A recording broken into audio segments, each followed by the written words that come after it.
BSNL में बहुत बहुत स्वागत है और आपका बहुत बहुत धन्यवाद कि आप इतने शॉर्ट नोटिस पे बीएसएनएल में आप आए और आप इस जो ओकेज़न है जो कि हमारा स्वदेशी टेक्नोलॉजी द्वारा निर्मित आत्मनिर्भर भारत द्वारा अंडर आत्मनिर्भर भारत प्रोग्राम के अंडर में जो टेक्नोलॉजी डेवलप हुई है उसके थ्रू जो मोबाइल टावर्स हैं और हमारे बीटीएस हैं जो लग रहे हैं उनका इनॉग्रेशन है। कल आदरणीय प्रधानमंत्री जी 1 लाख टावर का इनॉग्रेशन करने वाले हैं जो कि उड़ीसा से करेंगे। इससे पहले मैं आपको थोड़ा एक ओवरव्यू देना चाहूँगा कि भारत एक ऐसा देश है पूरे वर्ल्ड में जिसका कि मोबाइल नेटवर्क सबसे बड़ा है चाइना के बाद। 1995 में हमारे पास लगभग 1 करोड़ कनेक्शन थे, लेकिन आज हमारे पास 120 करोड़ कनेक्शन है। यानी कि आप समझ लीजिए कि 10 साल से ऊपर एज के ग्रुप के जितने भी लोग हैं उन सबके पास एक मोबाइल कनेक्शन लगभग सबके पास है। तो ये बड़े हर्ष की बात है और बड़े गर्व का विषय है। आज हम देखें कि मोबाइल जन जन के हाथ में है। ये इतने सारे एफर्ट के बाद भी हमारे कुछ एरिया ऐसे रह गए हैं, remote areas, hilly areas, far flung दूर दराज के इलाके जो कि कवर नहीं हो पाई थी किसी भी ऑपरेटर द्वारा। तो क्या हुआ, बीच बीच में बहुत सारी स्कीम्स आती रही। कभी कोई LWE स्कीम आई, कभी कोई नॉर्थ ईस्ट के प्लान की स्कीम आई, कभी अनकवर्ड विलेजेस की स्कीम आई, लेकिन इन सब स्कीम्स के द्वारा भी कवर नहीं किया जा सका। फिर भारत सरकार ने एक बहुत मजबूत कदम उठाया जिसके जरिए कि जो भी अनकवर्ड एरिया है जो किसी स्कीम द्वारा कवर नहीं हो पाए और जो किसी भी ऑपरेटर द्वारा कवर नहीं हो पाए उन सबको कवर करने का एक संकल्प लिया और कैबिनेट ने इसकी मंजूरी दी और इस प्रोजेक्ट का नाम रखा 4G सैचुरेशन प्रोजेक्ट। मतलब भारत को 4G के द्वारा हर गांव-गांव को सैचुरेट करना इसका पूरा मकसद था। तो ये प्रोजेक्ट बीएसएनएल को दिया गया और इस प्रोजेक्ट में खास बात यह है कि जो भी टेक्नोलॉजी आएगी वो स्वदेशी डेवलप होना चाहिए। हमारी संस्था C.DOT ने इसे डेवलप किया। इसका 2 पार्ट होते हैं, एक रेडियो पार्ट होता है, एक कोर पार्ट होता है। तो कोर नेटवर्क डेवलप किया C.DOT ने और जो रेडियो पार्ट है वो डेवलप किया तेजस नेटवर्क और इन सबको इंटीग्रेट किया टाटा कंसल्टेंसी सर्विस ने, TCS ने। तो इसके द्वारा हमारे लगभग 1 लाख टावर पूरे देश भर में बन के लग के तैयार हो गए हैं और फुली फंक्शनल है। तो 1 लाख को अगर हम विभाजित करें तो किस तरह से है कि इसमें से कुछ टावर तो ऐसे हैं जो कि USOF universal service obligation fund, पहले इसका नाम था, आजकल इसका नाम बदल के रखा गया है डिजिटल भारत निधि, DBN प्रोजेक्ट। तो DBN के द्वारा फंडेड टावर जो है वो लगभग 18,000 है और लगभग 80,000 के आसपास जो टावर है वो BSNL ने अपने 2G 3G टावर्स को अपग्रेड करके 4G लगाया है। Same technology, same system integrator. तो उसका नाम है फेज़ 9.2, BSNL का अपना फेज़ 9.2। तो phase 9.2 plus DBN funded project, इन सबको मिला के लगभग 1 लाख टावर हो गए हैं। तो उनका इनॉग्रेशन आदरणीय प्रधानमंत्री जी कल उड़ीसा से करने वाले हैं।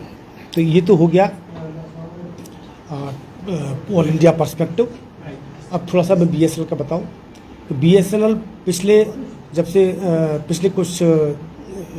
से ये प्रोजेक्ट्स मिले हैं, भारत नेट का भी प्रोजेक्ट मिला है BSNL को और 4G का मिला है और BSNL ने काफ़ी कदम उठाए जिसकी वजह से पिछले 2 क्वार्टर में BSNL को प्रॉफिट हुआ।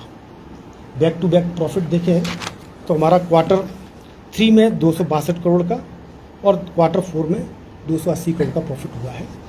और इस सब की वजह ये है कि एक तो 4G नेटवर्क का एक्सपांसन, हमारे FTTH connection bringing more efficiency in the operation, और ये ऑनगोइंग प्रोसेस है। अब हम इसको और अच्छा करेंगे जिससे कि BSNL अपनी पास्ट ग्लोरी पे फिर से आ जाए। आपको विदित होगा BSNL का पर्पस केवल प्रॉफिट कमाना नहीं है, प्रॉफिट कमा के अपने आप को सस्टेन करना, ये तो है ही।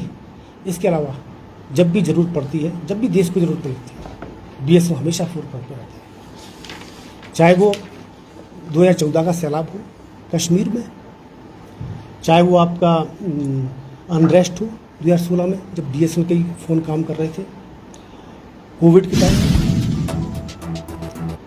आर्टिकल का एब्रोगेशन के टाइम में,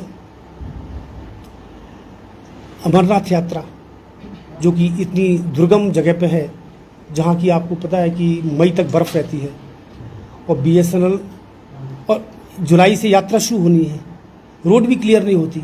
प्रथम पूजा 11 जून को होनी थी, 30 मई तक तो लगभग बर्फ़ ही थी।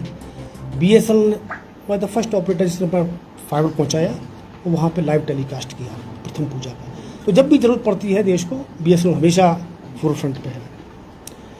अब चूँकि मैं कश्मीर का इंचार्ज हूँ तो थोड़ा ऑल इंडिया पर्सपेक्टिव के बाद मैं कश्मीर की बात करूँगा। तो कश्मीर में जो 4G सैचुरेशन प्रोजेक्ट है, जिसके तहत लगभग हमारे 300 के आसपास टावर खड़े हो गए हैं, और जिसमें से कि 262 टावर फुली फंक्शनल है, जो कि रिमोट एरियाज़ में है। और अंडर फेज 9.2 जिसमें कि 2G 3G को अपग्रेड किया गया है, ऐसे टावर 545 है। तो टोटल 545 पर 262 800 से के आसपास टावर हमारे 4G में वर्क कर रहे हैं। कुछ एरियाज़ जो कि आपको विदित होगा, दूर दराज एरिया जहाँ पे कि कोई भी ऑपरेटर नहीं था, जैसे कि कुछ नाम लेना चाहूँगा, केरन हो गया, केरन में कोई टावर नहीं था। आप में से पता नहीं कितने लोग केरन विजिट किए होंगे। केरन है, मच्छल सेक्टर है, टीटवाल टंगधार है, नारनाग है, दूध पथरी है, नागनाड है, अहरबल है, गुरवतन है, तोश मैदान है ना, दूध पथरी है। तो और भी बहुत से रिमोट एरियाज़ है जहाँ पे कि हमारे टावर पहुँच चुके हैं और 4G उसमें वर्क कर रहा है।